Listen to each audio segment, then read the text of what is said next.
Hello everybody, my name is Sampo and we are back with another Miraculous review. This time it's episode 2 of season 6, The Illustrator. I finally remembered the title of this episode, and before we begin, I did watch this just 2 times this time. And yeah, so the first episode was a very good introduction in what we would be expecting, at least in terms of quality. And I'll say this, it did hold up a bit, but oh boy, they kind of came a little too close here. Now the story of this one is a bit more straightforward and is in similar structure to the older episodes from previous seasons, but with still the same quality as they shown in the first episode. Without further ado, let's begin for the start. And just a little bit here, there might be some pauses here or there, or maybe some background noise. Not exactly the perfect time. It's quiet now, but something's about to be delivered soon, so yeah, hopefully will not be too quick. We start off the video in Marinette's house, where Aryan and Marinette are basically trying to figure out who is the new Hawkmoth. They're basically trying to understand. They basically know about everything that is Hawkmoth, that he is just a tall guy who hypnotizes about over 1,000 people, and know why he wants the Miraculous to grant a wish. As for the new Hawkmoth that was introduced in the first episode, not much is known except for a few things. In this episode, one group will basically figure out who is the new person, and it'll become clear who it is, and I think it's kind of obvious. It took them mostly the majority of the night until Marinette realizes that they have dates with their boyfriends, and Alia's like, nah, she's too tired, she just going to tell Nino that she's not going to come there, but Marinette says no, because, to be honest for her, she is a bit afraid with being with Adrian. Now, it's not because, it's the crush, I cannot be with my boyfriend or girlfriend type stuff. No, since they're actually a real couple now, it's now coming to the realization of, since they're basically a new couple, what should they do? Now, here's a problem, technically speaking. In a technical sense, they did not have this problem since they've been out before. I'm guessing in general date sense, every time we did see Marinette and Adrian together as a date, it's usually always been with somebody, with another person, or at least another couple in their friend group. And then they just kind of leave them behind so they have their own time together, because they'll be back soon. At this point, and I could be wrong because of that explanation, but at this point, Marinette is afraid to do this alone, basically. I'm gonna give you it straight. She's just afraid to be with Adrian alone, and Alia really wants her to try this by herself, but Marinette needs to see what an actual experienced couple should do in terms of, dating and stuff. Then we have the theme song. It still is a banger. I implore you to just, at least if there's a clip out there, just watch the theme song. The theme song in terms of visuals is of course updated, like I said in the first episode review, but the music itself is so much more better. Has that classical French instrumental, and then it comes to a remix of the modern not modern, that just a remix of the original theme song, which is actually really good. I think it's a remix of the original, as in like maybe seasons 1 to 3, because 4 and 5 they share the same one, but it was tweaked differently a bit. Yeah, so we have title screens here. Finally, it's a bit of a different font, but at the very least it's there. So yeah, this episode also kind of shows, well, it has that classic miraculous secondhand embarrassment or quote-unquote cringe. It's not exactly type of cringe that you would already know, but it's just a secondhand embarrassment type, not the other type, of course. But besides that, physical pain, you could visually feel the pain like this. This is just stupid. Also, the scene before, also just a few frames before this, Marinette accidentally slapped Adrian in the face by trying to give him a high five because he was looking at Alia. Yeah. it's gotta be that type of episode. A lot of secondhand embarrassments, plus now physical pain, visual pain, basically. It's funny, but I don't. But it's so many to count here. I feel like maybe they're trying to rely on that type of comedy now. Oh boy. So after getting on the, well, it's a subway. No, it's a trolley. It's a modern trolley in a way. I don't know what you would call it. I think it is just a modern trolley. And throughout basically this bit of like 30 seconds, well, not a total of 30 second scene or a minute, but like this bit goes on for like at least 15 seconds, so it's not too long. Marinette basically copies everything that Aya does. It's pretty much just kind of funny. Nino just actually realizing that, you know, we're now buddy couples now or something like that. And they all have a good laugh until something happened. There's basically a break in the road, and apparently there's just, yeah, so apparently nothing really happened. I'll let you guys know. No villain did this. It's just the poor road conditions, and I think the construction team really did a very bad job, because this is over a bridge with the rails. You see the rails has kind of bumpy rails, and then the passengers and all that of stuff. Well, I could quote a thing, but it's not books. It's it's actual people. So, but if you know what I'm going to try to reference, you guys know. Trampy.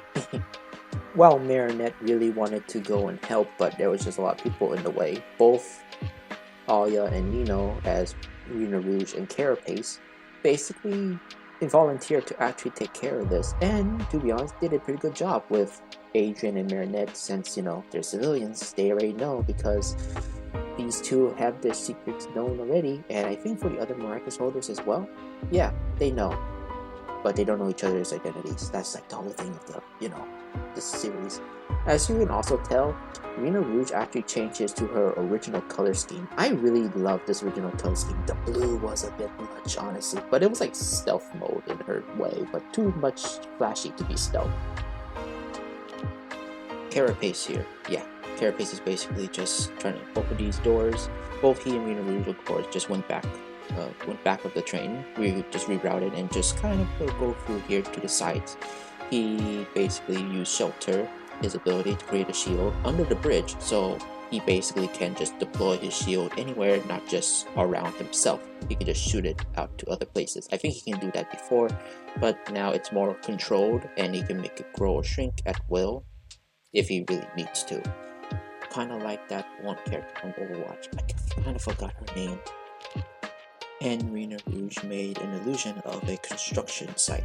Well, a road blockage, to put it more bluntly. Marinette herself is a little on edge, since she's not exactly the one doing the hero work now. Because they have a full team, now the work's been split off. Now she can enjoy herself a little more in the private life. But she seems to have a little either regret or just missing some of that action, even though she is with Adrien, which she always wanted to. After that, the police and the, you know, emergency response unit basically come around and help the remaining people, thanking the two heroes here, and they set off. Nina and Aya have their little moment here where they're actually happy that they can actually spend their relationship with being superheroes as well, not just, you know, being normal kids. Of course, Aya does like this, and while she does kind of wish that Adrien and Marinette has this connection too, just like Nino, and what I meant was that, like, you know, Nino also wished that Marinette and Adrien has this type of bond too. Aya has a plan, which could backfire for Marinette, but she does it anyway. She actually asks Nino to let both Adrien and Marinette alone for the rest of the day. Nino is ecstatic by this idea, as since they're a new couple, they should really basically find some common ground, or at least something to actually like be together, as it's more so in the lines of, okay, we're in a new relationship, let's just figure this out and see what we can do together, basically. Just their thing, you know? Their thing, don't copy anybody else's, just like for their own interests or some person other's interests. Maybe just doing what they actually like in their downtime or stuff like that. endless possibilities, basically. They can just customize their own dating life. That's what Nino wants, and Alia wants for them. This, however, did not go so well when Alia tells Marinette about this, and she's freaking out. Like, truly freaking out. Oh, man, you know, I really miss this Marinette freaking out moments. I really do miss it. It's a nice change of pace since the seriousness of season 5. We did technically get that in that season, but we was not in the extent of this type of overreaction. I really miss it, and it's a good thing it's back. Maybe, for some people. I think it's good that it's back. After waiting in line for the movies, Marinette tries to basically look around and see what other couples are doing. She tries to copy them, but every time she looks to another couple, she tries to emulate that, thinking that the first one she saw might be the wrong way to do it. She really tried this as well. I don't know what he's actually reading though. Marinette, after seeing this, she kind of almost gave up on actually looking at other couples, because there's no way that she could do this without Adrian's influence. She's trying to do this, but Adrian's none of the wiser. He's just really wanted to spend time with Marinette. Then she got an idea. She just sees a couple basically doing the most simple thing possible, holding hands. And then she hold hands, but it wasn't Adrian, it was a different stranger. The stranger, realizing this, was just surprised that a random stranger hold his hand, and Marinette is super embarrassed. Listen, this is very, very relatable for people who actually gone in a relationship or just with friends, but accidentally hold another person's hand, a stranger's hand, because that person moved up or back or moved somewhere else and they were none of the wiser. It's not their fault, but it's just how life is. It is what it is, and this is really relatable for a lot of people. The awkwardness as well. She's so embarrassed that she put almost her whole face inside her coin purse. Adrian basically looked up and see another superhero basically on duty.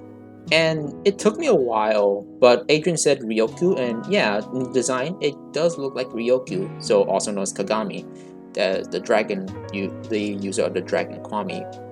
There's a fire nearby, and she's gonna make a storm cloud to make it rain, so it can put out the fire. Marinette got the idea.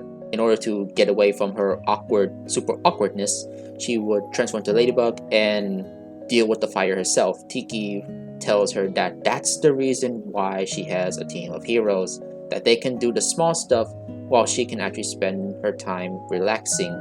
Unfortunately, Marinette is a little too awkward in a situation with Adrian now, so she decides to transform anyway. Ryoku was about to summon a storm, and actually, it's nice to see that her sword has a redesign as well. I will say this for Kagami, I'm sorry, I did say I'd stop this, but this is the first time we see Kagami, also known as Ryoku, again. Her redesign is very beautiful, like very beautiful. The colors pop, the design is much more crisp and more edge-like. It has a better design than just the one tone, like a two-tone thing, without any detail. This has a lot of detail. You can see the scales too now. That's good.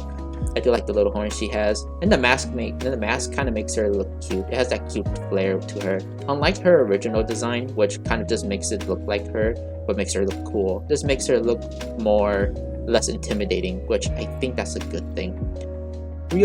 As Ryoku actually was about to do it, Marinette actually just hopped in. She used her lucky charm right behind Ryoku and pulled out a fire hose.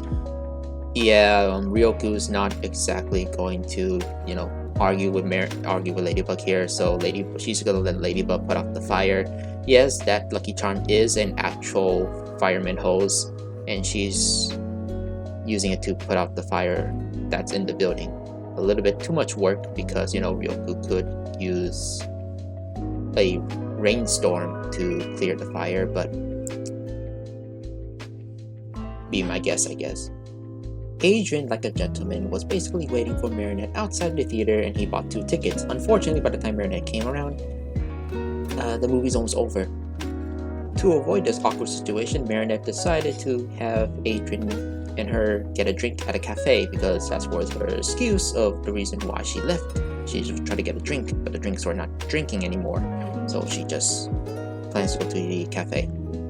So in the next scene, we have Aya and Nino basically interviewing Miss Bougier, also known as the mayor. So at this point in time, it's confirmed that we are at the age where the teacher is now the mayor, and of course at this point we see that the mayor has her baby already out. Congratulations, Miss Bougier. But the thing is that now this is actually gonna be a little bit for the timeline now, and yeah, so it's not a few years after the defeat. It's more so seems like a few months, because in the few years we didn't see the baby, but she is not pregnant, which would mean that at this point, yes, she already had the baby now. I mean, she's only been either at least a few months, since we know at season 5 she was fully pregnant, like late stage pregnancy. And yeah, that's kind of about it. As for if she was akumatized before, I don't know when that actually happened. I mean, she did before as Zamam, but yeah, they just interviewed what she remember anything during the conversation. She says she doesn't remember. I don't know if the episodes are out of order. I really hope not, because this is episode 2. Because if that's the case, then Disney, what are you doing? What are you doing? But yeah, that's basically the scene, and throughout the rest of this montage of scenes here, we get basically a clip of Marinette and Adrian, and then we have Alia and Nino interviewing. Marinette and Adrian are at the cafe. They're gonna order something, but Marinette is doing the same thing as she did in the movie for the movie line, looking at other people and couples and just copy them. Adrian is a little bit surprised on what she ordered. Hot chocolate and shrimp pistachio cookies. Yeah, that's a weird combination. And she sees the other couple with the female basically feeding her partner, and she tried to do the same, but then it got really awkward. She also accidentally kicked him in the shin, which is very painful. Also, her foot getting stuck here is the painful part. Then her foot basically hit his shin, and that's very painful because it really hurt Adrian. But he's like, "Oh, that's okay. It's okay." During that time, they're interviewing another person who got akumatized, a person I don't think we saw before. And the question was, what was the voice? The voice was multiple voices, same thing as we heard in episode 1. This little girl finished her drawing and showed her picture to Marinette. Marinette liked the picture, but since she's a little busy, she told the girl to show pictures to somebody else, like a guy next over to her. The guy said scram. At least look at the girl's picture. Sabrina is still doing the hero work, which is actually good. We didn't have a spotlight episode for her yet, I think. But yeah, she goes under the name Miss Puppy, I think, or Miss Fetch. I don't know. But she's going to help basically a cat up in the tree. Basically get the cat down using her fetch ability. But Marinette decided to leave and help her out without asking. And Adrian? Yeah, he was questioning Marinette, but then she was gone. And yeah, he was looking away. I didn't have the screenshot for it, but yeah. When in the restroom and trying to transform, the little girl knocked on the door, and she thought it was Adrian, but no, it was her. She asked Marinette to look at her picture, but she says she's a bit busy right now and she'll look at it later, making the girl a little disappointed.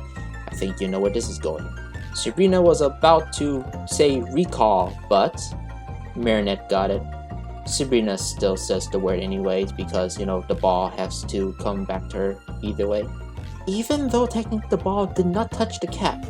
It was a bit weird, but we don't question it. Maybe she had it trained enough to be a radius thing. Also, Sabrina's design, it's cute. I think, yeah, it's cute. It's better than what it was originally.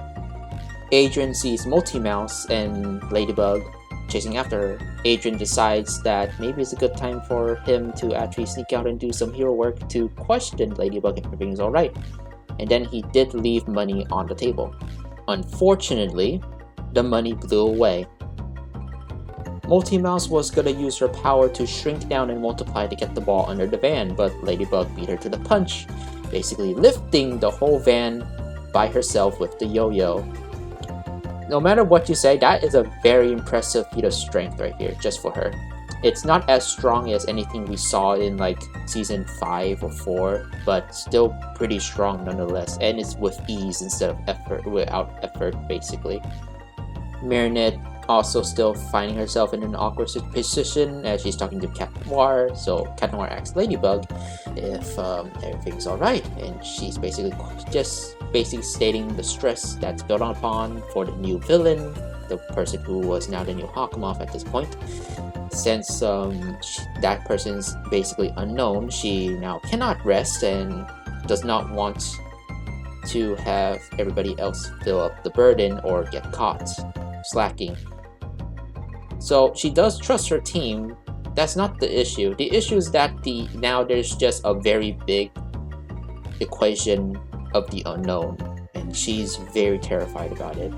And she's a bit stressing out and also calling out Captain Noir. Where was he when she was helping other people? They kind of bickered a little bit, but then Marinette, or Ladybug I should say, I think you guys get the gist if I'm mixing up the names. It's the same person either way. Marinette saw somebody else in trouble and she's gonna go help, while Adrian/Captain Noir is just following her at this point. We went back to cafe with the waiter that was helping them, taking the receipt, but there was no money. He was a little disappointed.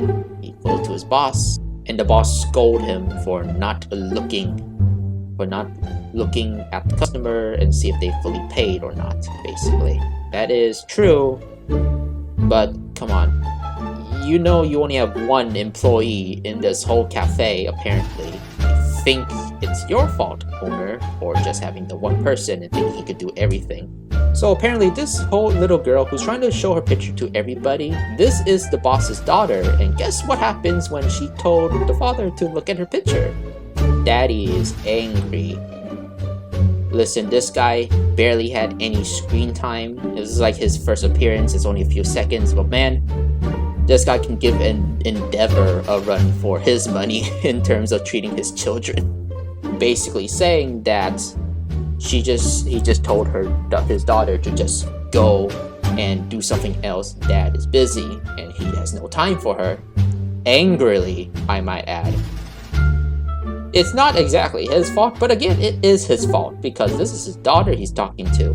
And then what he said next is super ironic. You know what he said?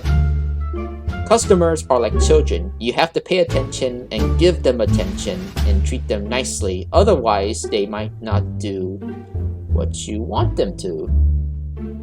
That last part might be just an ad-lib, but it kind of felt in a way that his tone said in a way like that. His tone suggests that.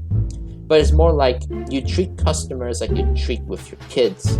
Treat them with respect and watch over them to take care of them. But make sure that they actually do everything right. As in, at this point, for the lesson here, make sure they actually pay. But unfortunately, he was ironic because he did not pay attention to his daughter and did not give her the attention that she needs. And you know what time it is. It is the new Hawkmoth time. Basically giving her the power to create everything she wants, and the little girl named herself the Illustrhater because most Dokumatai's villains at this point can choose their own names and powers, technically speaking. And then the little girl becomes this abomination. It's a good design and an intimidating one for sure, but of course this is a kid, so of course it would be intimidating. At least it's not the giant baby again.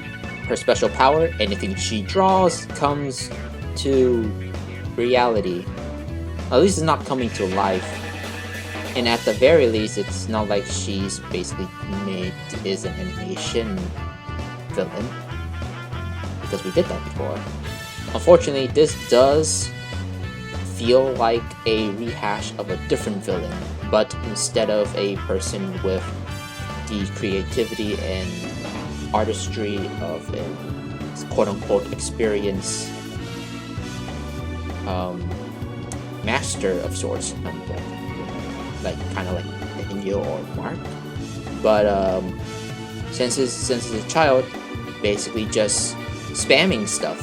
It's just a spamming thing, but it's very effective. Alia tries to contact Marinette for help, and transformed as Rena Rouge, and of course Nina was with her, so she transformed to Carapace, basically taking care of the people getting to safety. But a giant white ball that looks unfinished in animation, because that is the point, it is a 2D drawing into 3D model, and that's actually a really good stylistic choice. Carapace uses shelter to protect not just them, but also the people around them. Unfortunately, the spam was a bit too great, and they immediately need Ladybug's help.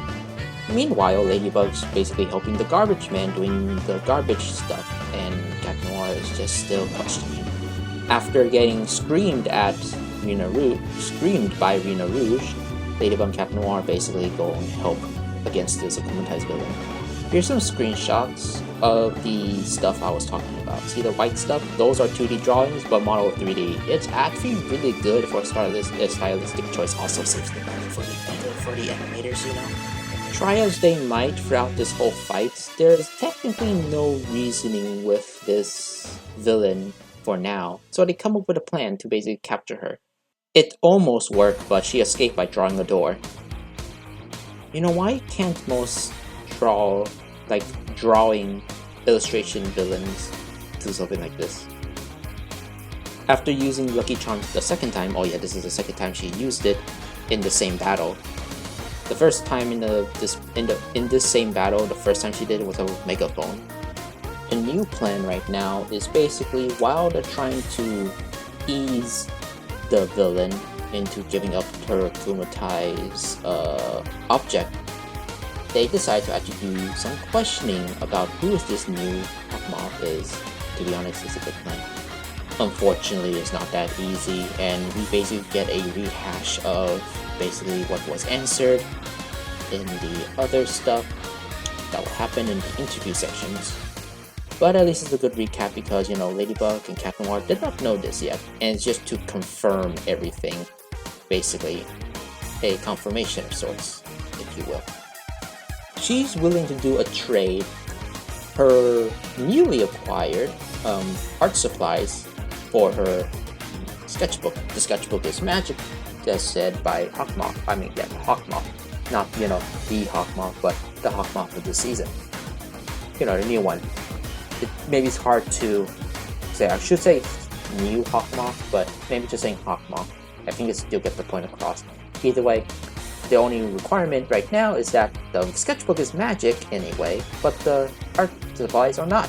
Ladybug has an idea, signals Rena Rouge to use Mirage, and to be honest, this is kind of cool. We know this is an illusion, but it's kind of cool, and this is enough to convince the little girl. Man, one swipe at that. Man, that one swipe makes it a whole trip, huh? After tricking the little girl, Cat Noir, I don't have the screenshot, basically comes in and cataclysms it, and releases the Akuma, you know the drill. She captures it, Miraculous Ladybug, and of course the end of that little scuffle. At the very end, the girl learns her lesson. Ladybug says is that, well, sometimes when you are upset, you sometimes do crazy things. That is basically the whole thing of the story, and while it is a very simple and maybe not worded correctly type of lesson, it is basically the lesson of this episode. Sometimes when you're upset, you would do some crazy things. The thing is to basically sometimes accept that, understand why it's happening, and just look around you. But you gotta try to do your own thing, you know? Now, I'm gonna be honest, the type of lesson I try to explain here is not exactly a very good one. And I think I could have worded better. I just don't know how to word it. I know the lesson, I just don't know how to exactly word it to not make it seem like so in your face or something like that. But the lesson of, again, sometimes when you're upset you do crazy things is a lesson that a lot of people do learn about, and sometimes it's hard to actually control that urge. For Marinette, it's basically just not getting things under control. She's stressing out, so she's doing these random things to avoid that stuff. The little girl understands the lesson, I think maybe better than most of us, basically. And well, and understanding what the lesson actually is, she gives Ladybug her picture of her, just a, you know, a token of thank you to saving her. Of course, everybody else, the other heroes that are here, look at the sketchbook earlier in this scene, and really like the drawings, and she's really happy that they like her drawings. See, sometimes you just need to give a little attention. This is how most artists begin. Just a crude little drawing. All of us, even some adults, cannot draw good, but sometimes you need to draw just to draw. And if people criticize you of drawing horribly, then you know why. And those are the people who actually force others to do you know what. Wink wink, nudge nudge. Please be kind to people who cannot draw. Unless they're arrogant bastards. That person from the Hoyo lab. Whatever the lesson was, and whatever the lesson that I cannot like really say it in my own words. Now the question is, who is Hawkmoth again? Well, they know just a tiny bit more, but it was what we know throughout the episode. But at least Marinette knows, right? That's the important part. Our characters know who it is, which is they don't know who it is, but they have clues then to why they were disguising themselves in the first place.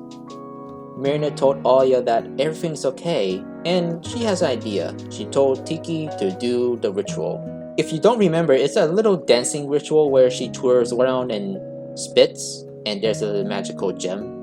Alya was a little disgusted by it, but this little thing here is the same thing as she did use in Season 4, where she summoned Jean the Arc, where basically if Alya ever becomes the next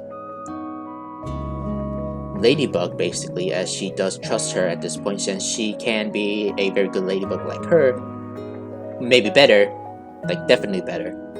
She did say that once she does pass it down, when she uses this little object, she will gain the memories of Marinette. All her memories from being appointed from Master Fu, and of course everything else that transpires, even the all the memories that she had accumulated over the years. Now this is a bit much, but here's the thing, this is okay, and Alya's really okay with the getting all Marinette's memories, all of them. And the reason why is most likely because Marinette basically told Alya at least 90% of all her recent memories, at least when they're together. Would it include anything from her past before meeting each other? Who knows? But I think she did told her story to Alya as well. Now as for Trix, he was basically worried about what happened to her. Alya says that if that time comes, she will give her a good owner. But she is afraid that if this happened, that means something happens to Marinette. She says not to worry to Alya, that everything will be okay. She has full trust in her. However, Alya pulled a fast one and basically did an Uno reverse. In that case, she should trust herself that she could do good in this little date with Adrian at night at the movies. Marinette was basically dumbstruck, and I think I found the thumbnail for this video.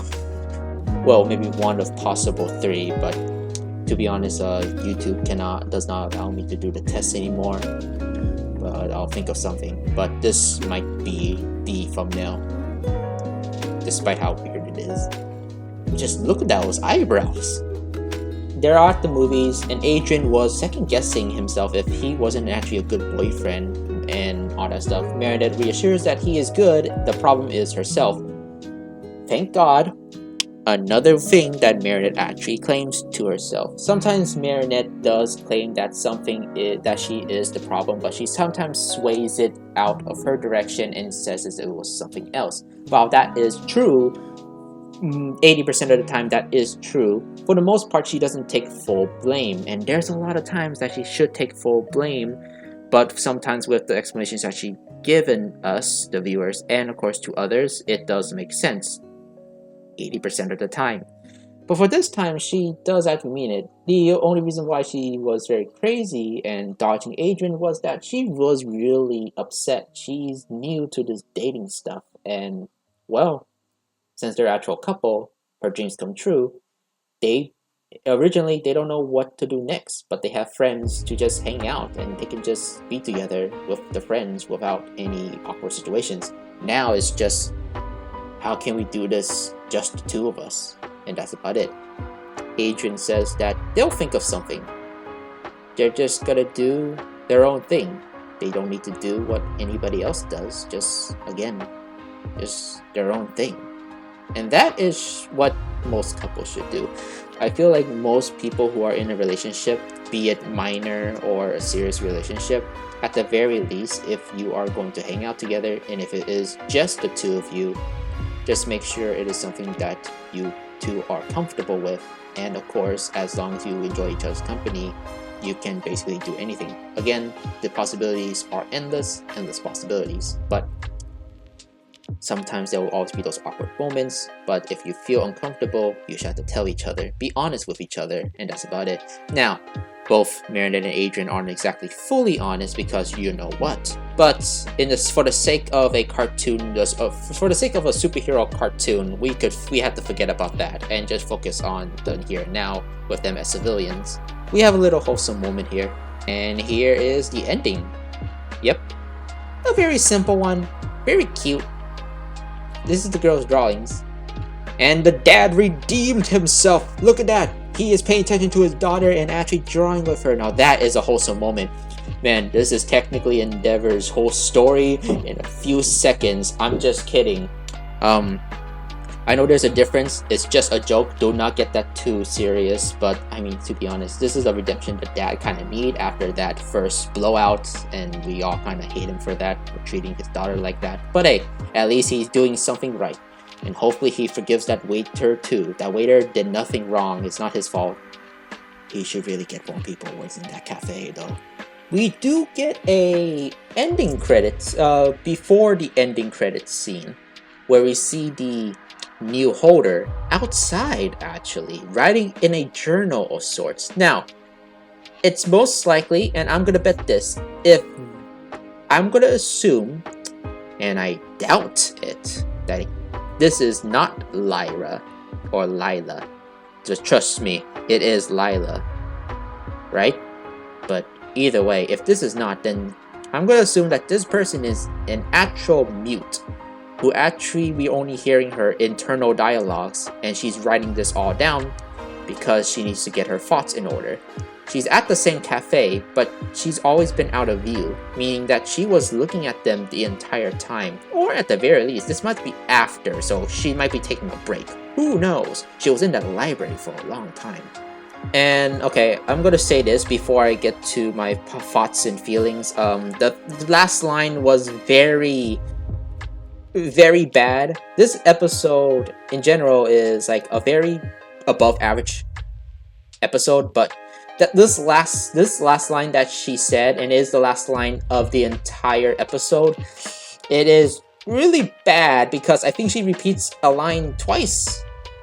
phrase twice, and then that's kind of about it. And it's kind of confusing on what she's trying to say here, except for like, I'll be back, you know, and that's about it. Overall, and I'll try to do this quick, again, as I said earlier, it is an above average episode. The animation is still on par with, you know, episode 1. The action is still good and fluent, not as a super spectacle like it was in episode 1, but good nonetheless. However, I am actually really interested into like what's gonna happen in the next episodes, because the thing is that the last time we left off in episode 1, episode 1 shows us that Adrian was running with a female runner.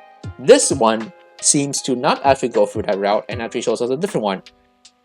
I'm hoping, and I'm really hoping about this, because season 5 and season 4 proves that we can have a timeline following structure for each episode. If the episodes are out of order, Disney, what are you doing?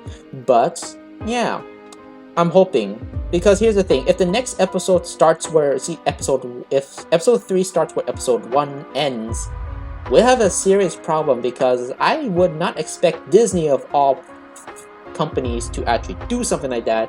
But then again, it is Disney, and you know the downward spiral that they're at right now, be it the movies or the shows at this point. Either way, what do I rate this?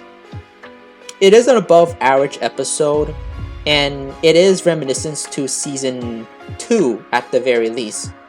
And it does follow a good continuity for now.